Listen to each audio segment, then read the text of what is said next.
Market में invest करने के लिए वैसे तो बहुत सारे तरीके मौजूद हैं। उनमें से एफडी और म्यूचुअल फंड में निवेश करना भी एक तरीका है, लेकिन इसमें रिस्क होता है और आपको खुद मंथली पैसे जमा करने होते हैं। लेकिन अगर आप किसी ऐसी कंपनी में काम करते हैं जहां आपका ईपीएफओ अकाउंट खुला है, तो खुद से निवेश करने की आपको ज़रूरत नहीं है। वहीं रिटायरमेंट के बाद की ज़िंदगी सुकून भरी हो, इसके लिए आज से ही इन्वेस्टमेंट प्लानिंग शुरू कर देनी चाहिए। इन्वेस्टमेंट के ज़रिए हम सभी अपने रिटायरमेंट के लिए एक अच्छा फंड जुटा लेना चाहते हैं, ताकि हमें उस टाइम पर फाइनेंशियल दिक्कतों का सामना ना करना पड़े।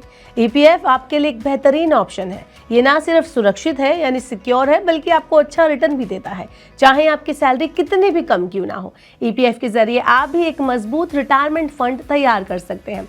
आप 10,000 रुपए की बेसिक सैलरी से भी अपने लिए एक मोटा रिटायरमेंट फंड तैयार कर सकते हैं। अब आप सोचेंगे कि ऐसा कैसे हो सकता है, तो ऐसा हो सकता है, यही मैं आपको इस वीडियो में बताने वाली हूँ, तो ये वीडियो एंड तक देखना ना भूलें। Hello and welcome to money 9, मैं हूँ मीनू शर्मा। चलिए मैं आपको बताती हूँ कि ईपीएफओ से कैसे आप एक मोटा फंड तैयार कर सकते हैं और कैसे ये इन्वेस्टमेंट की गारंटी है। तो वैसे तो मार्केट में कई इन्वेस्टमेंट और रिटायरमेंट स्कीम अवेलेबल हैं, लेकिन कोई भी स्कीम ईपीएफओ के प्रोविडेंट फंड पर मिलने वाली सुविधाओं का मुकाबला नहीं कर पाती, क्योंकि ईपीएफओ की ब्याज दरें न केवल अन्य बचत योजनाओं की कंपैरिजन में बेहतर है, बल्कि ईपीएफओ साल दर साल गारंटीड रिटर्न भी देता है, जिससे रिटायरमेंट के लिए आप एक अच्छा खासा फंड जुटा सकते हैं, अच्छी इन्वेस्टमेंट कर सकते हैं। हालांकि मार्केट से लिंक ऐसी कई योजनाएं हैं जो ईपीएफ की कंपैरिजन में ज़्यादा रिटर्न दे सकती हैं, लेकिन उनके साथ कई अनिश्चितताएं भी जुड़ी हैं और वो आपके रिटायरमेंट तक बड़ा फंड जुटा लेने की गारंटी फिलहाल नहीं देती हैं। तो ईपीएफओ स्कीम पर वापस आते हैं और बताते हैं कि ये कैसे खास है। ईपीएफओ स्कीम कर्मचारियों के लिए कैसे काम करती है। ईपीएफओ स्कीम के तहत कंपनी कर्मचारियों की बेसिक सैलरी से हर महीने 12% काटती है और कंपनी भी इतना ही योगदान देती है। कंपनी के कंट्रीब्यूशन में से 8.33% कर्मचारी की पेंशन स्कीम में जाता है, जबकि 3.67% कर्मचारी के प्रोविडेंट फंड में जाता है। कौन ईपीएफ का लाभ उठा सकता है? तो इसके लिए आपको बता दें कि ईपीएफ का जो बेनिफिट है वो लेने के लिए आपको कुछ पात्रता मानदंडों यानी कि एलिजिबिलिटी क्राइटेरिया को पूरा करना होता है। 20 या इससे ज़्यादा कर्मचारियों वाले फॉर्मल सेक्टर के संगठनों को ईपीएफओ के साथ रजिस्टर कराना ज़रूरी है। हालांकि 20 से कम कर्मचारियों वाले संगठन वॉलेंट्री ईपीएफओ में रजिस्टर करा सकते हैं। सभी वेतनभोगी कर्मचारी जो कि सैलरीड एम्प्लॉय होते हैं ईपीएफ के लिए एलिजिबल होते हैं। खासतौर से 15,000 रुपये पर मंथ से कम कमाने वाले कर्मचारियों को ईपीएफ स्कीम के लिए रजिस्टर करना अनिवार्य है, जरूरी है, कंपलसरी है, जबकि 15,000 रुपये से ज़्यादा कमाने वाले लोग वॉलेंट्री बेसिस पर ईपीएफ स्कीम का ऑप्शन चुन सकते हैं। तो आप ईपीएफ कब क्लेम कर सकते हैं, ये भी बड़ा सवाल है। तो एक कर्मचारी अपने रिटायरमेंट पर या सर्विस छोड़ते टाइम पर जो उसने जमा किया है ईपीएफ फंड का इस्तेमाल वो कर सकता है, बशर्ते वो आवश्यक मानदंडों को पूरा करता हो, यानी कि जो रूल और रेगुलेशन है, जो कि टर्म्स दिए गए हैं, उनको वो पूरा करता हो। कर्मचारी की मृत्यु की स्थिति में आश्रितों यानी जो डिपेंडेंट्स होते हैं उनको ईपीएफ का बेनिफिट मिलता है। तो चलिए मैं आपको बताती हूँ, वापस से इन्वेस्टमेंट पे आते हैं। अभी तक तो मैंने आपको बताया था कि ईपीएफ में कौन जो है इन्वेस्ट कर सकता है और ईपीएफ होता क्या है, यहाँ से आप पैसे कैसे निकाल सकते हैं। अब बात करते हैं इन्वेस्टमेंट की।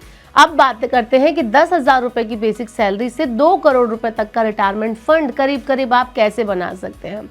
तो मान लीजिए कि एक कर्मचारी 23 साल का है और उसकी 40,000 रुपये की टोटल सैलरी में से बेसिक सैलरी 10,000 रुपये है। ईपीएफ की मौजूदा ब्याज दर 8.25% है। कर्मचारी को 60 साल की उम्र तक यानी रिटायरमेंट तक हर साल अपनी सैलरी में 10% की बढ़त की उम्मीद होती है। आप मान के चलिए कि हो सकता है हर साल उसको 10% की मिनिमम बढ़त मिले। इससे कम भी हो सकती है, इससे ज़्यादा भी हो सकती है। उस हिसाब से आप अपने इन्वेस्टमेंट को कम या ज़्यादा कर सकते हैं। तो इस हिसाब से अगले 37 सालों में कर्मचारी ईपीएफओ में कितना कंट्रीब्यूट करेगा। तो ईपीएफओ के नियमों के मुताबिक कर्मचारी अपनी बेसिक सैलरी का 12% कंट्रीब्यूट करता है, जो कि हर महीने इस हिसाब से 1,200 रुपये बनता है। कंपनी भी इतना ही योगदान देती है। कंपनी के 1,200 रुपये के योगदान में से 367 रुपये कर्मचारी के ईपीएफ फंड में जोड़े जाएंगे। इस तरह ईपीएफ फंड में टोटल मंथली कंट्रीब्यूशन 1,567 रुपये का हो जाएगा और ये राशि हर साल 10% अगर हम मान के चले बढ़ेगी। तो इसके अलावा कंपनी के कंट्रीब्यूशन में से 833 रुपये कर्मचारी की पेंशन स्कीम में भी जाएंगे। तो इस ओवरऑल कैलकुलेशन की अगर मैं बात करूं, इसको मैं आपको समझाऊं ग्राफिक के तौर पे, तो कर्मचारी की उम्र हुई 23 साल, नौकरी के साल 37 साल मान के चलते हैं, 60 साल की रिटायरमेंट तक। तो कुल मंथली कंट्रीब्यूशन बना 1,200 रुपये प्लस 367 रुपये कंपनी की तरफ से। जो कि बनता है 1567 रुपए सालाना। अब इसमें वेतन वृद्धि को जोड़ें 10% की, तो अब इस हिसाब से 37 सालों में कुल जमा राशि की हम बात करें तो बनेगी 68,46,018 रुपए। इस राशि पर मिलने वाला कुल ब्याज 1,30,08,857 रुपए बनता है। इस तरह 37 साल के बाद आपका कुल कॉर्पस मेच्योरिटी अमाउंट जो बनेगा वो 1,98,54,875 रुपए बन जाएगा, यानी कि लगभग 2 करोड़ रुपए। तो इस तरह से अगर आप मिनिमम से मिनिमम 1200, 1500, 1700 रुपए भी मान के चले कि आप ईपीएफ में हर महीने जोड़ रहे हैं, तो आप एक बहुत बड़ा करोड़ों में फंड तैयार कर सकते हैं मामूली से इन्वेस्टमेंट के साथ, जो कि आप बड़े ही आराम से अपनी सैलरी में से बचा सकते हैं। तो इस तरह से आपकी कमाई 20,000 हो, 10,000 हो, आपकी कमाई 30,000 हो, आप उसी तरह से अपने इन्वेस्टमेंट को बढ़ाएं और करोड़पति आप बन सकते हैं जब भी आप मैच्योरिटी के टाइम पे अपना फंड निकालेंगे तब। तो इस तरह से बाकी स्कीम्स भी ठीक है अपनी अपनी जगह पर, लेकिन ईपीएफओ आपको देता है गारंटीड रिटर्न। आप यहाँ पर बहुत अच्छा कॉर्पस तैयार कर सकते हैं। आप हमें बताइए कि आपके हिसाब से इन्वेस्टमेंट के लिए कौन सा दूसरा ऑप्शन बेहतर है, या आप भी ईपीएफओ को ही बेहतर समझते हैं। कमेंट बॉक्स में अपनी फीडबैक को हमें देना ना भूलें। ऐसे और वीडियोस के लिए देखते रहिए मनी 9 और सब्सक्राइब करें मनी 9 का यूट्यूब चैनल।